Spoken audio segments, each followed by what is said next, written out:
Your shrimp ring is ready and your guests are just about to arrive, but you forgot the cocktail sauce. Let me show you how you can make it at home. Into a bowl, add half a cup or 136 grams of ketchup, 2 tablespoons, 30 grams of prepared horseradish, 1 teaspoon, 5 grams of Worcestershire sauce,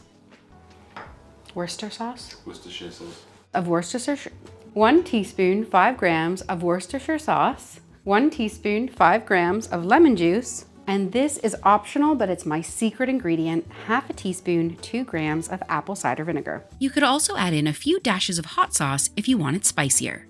This recipe uses fairly standard ingredients that you probably already have in your home.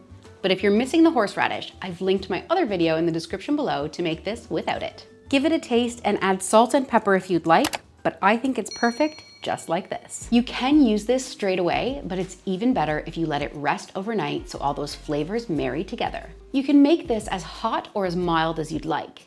The horseradish is already a little bit spicy, so go easy with those dashes of hot sauce and adjust to your own flavors. This will keep for up to 2 weeks covered in the refrigerator.